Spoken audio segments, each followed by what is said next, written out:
চলুন আজ দেখাই আমাদের ধান বাগানে স্প্রে হবে। এই সময়ে গাছে একটা রোগ লেগেছে, যেটাতে গাছের পাতা বা গোড়া পুরোটাই হলুদ হয়ে যাচ্ছে, যার জন্য স্প্রে করা হবে।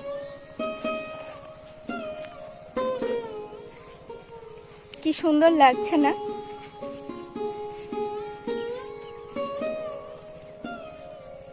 খুব সুন্দর।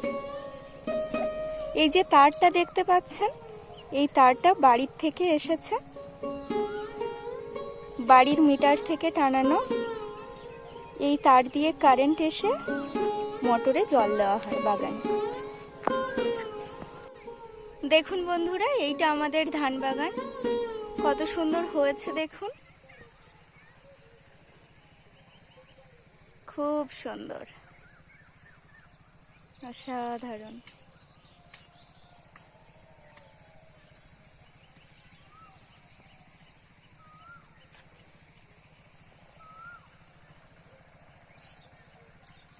আসলে এই গরমের ধান চাষ এমনই একটা চাষ, 6টা মাস পুরোটাই এই ধান বাগানের পিছনে প্রচুর খাটনি আর প্রচুর দেখে রাখতে হয় গাছগুলোকে।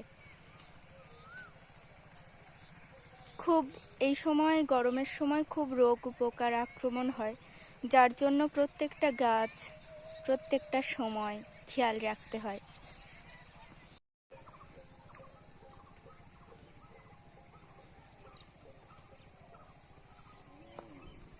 এই ধান বাগানটা আমাদের গরমের ধান চাষ হয়েছে। দেখুন কি অসাধারণ পরিবেশ।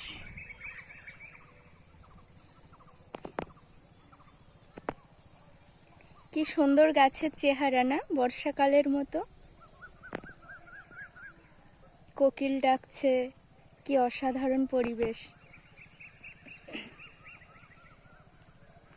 অ্যাকচুয়ালি ধান বাগানটা দেখে মনে পড়ে যাচ্ছে জীবনানন্দ দাশের সেই কবিতাখানি, আবার আসিব ফিরে ধান সিঁড়িটির তীরে এই বাংলায়।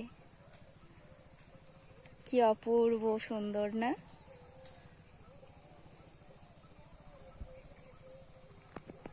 আমার সাথে সাথে আপনারাও দেখতে থাকুন গ্রাম বাংলার ধান বাগান, অপূর্ব সুন্দর।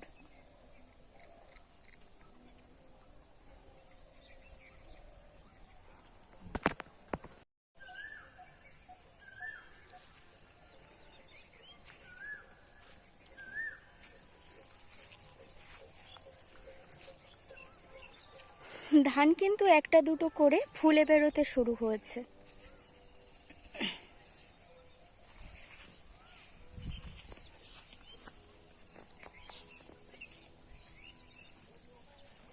দেখাচ্ছি, এক্ষুনি দেখলাম ধান ফুলে বেরিয়েছে, কিন্তু আর দেখতে পাচ্ছি না।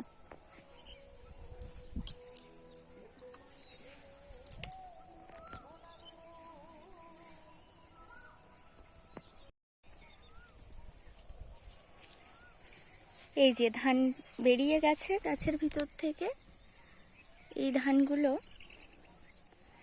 এর ভিতরে এখন কিন্তু কিছু নেই। এই ধানগুলো এখনো এর ভিতরে ধান নেই। এটা যখন পুষ্ট হবে এর ভিতরে ধান হবে, চাল হবে আর কি। এর ভিতরে চাল নেই, সরি, এই ধানগুলোর ভিতরে চাল নেই। কি সুন্দর না?